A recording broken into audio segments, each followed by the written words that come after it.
Bonjour à tous, élèves, parents, personnel, tous membres de la communauté éducative du lycée français international de Gran Canaria. La fin d'une année scolaire comporte toujours son lot d'émotions, car c'est le moment où l'on se sépare quelques semaines pour se reposer d'une année bien remplie. Et l'on dit au revoir à certains qui ne reviendront pas à la rentrée suivante.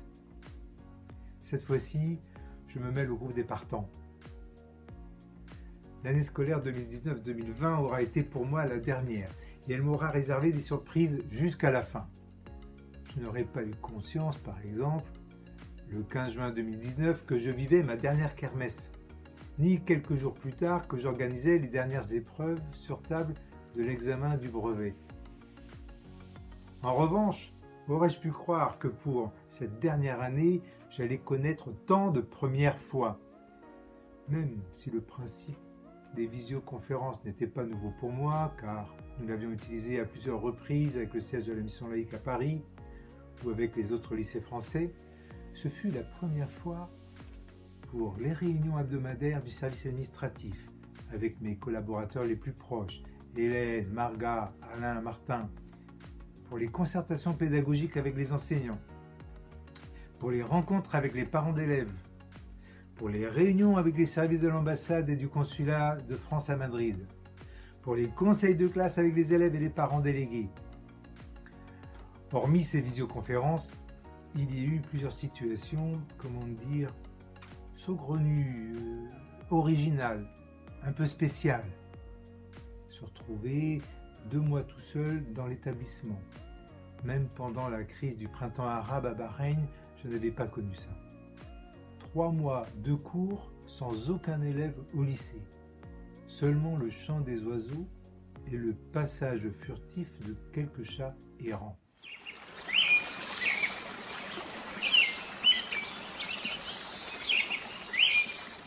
En septembre 2013, j'arrivais au lycée René Verneau pour effectuer la rentrée avec en poche un contrat de 3 ans.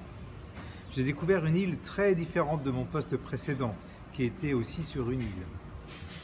J'ai tout de suite aimé le pays, mais j'ai dû aussi tout de suite me prendre d'affection pour l'établissement et les tâches qui m'y attendaient.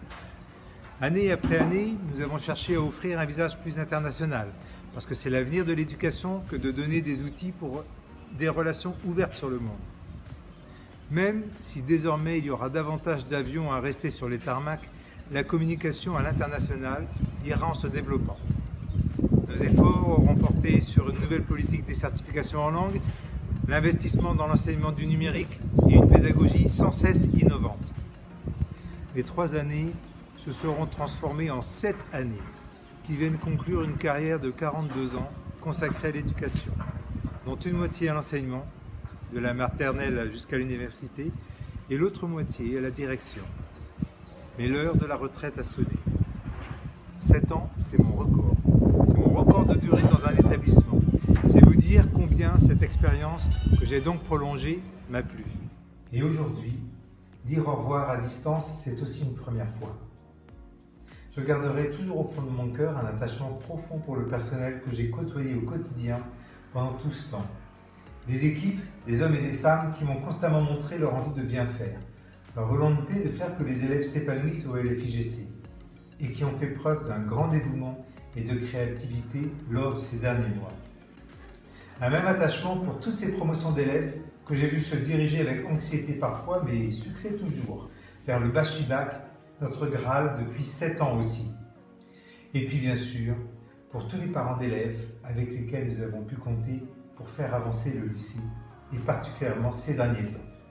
Ayant consacré toute mon énergie au lycée, j'ai malheureusement délaissé l'objectif premier que je m'étais donné en arrivant, apprendre la langue espagnole. Cet objectif étant encore loin d'être atteint, j'ai décidé de rester sur le territoire dont je peux dire que je suis tombé amoureux, pour au moins atteindre le niveau C2 comme nos élèves.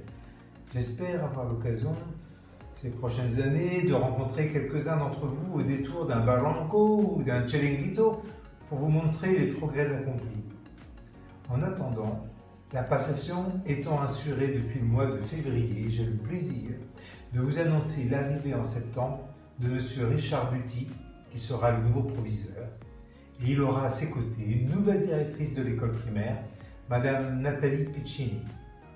Je leur souhaite à tous les deux une prise en main qui ne soit pas trop bousculée par la crise sanitaire et à vous tous une très bonne année scolaire 2020-2021.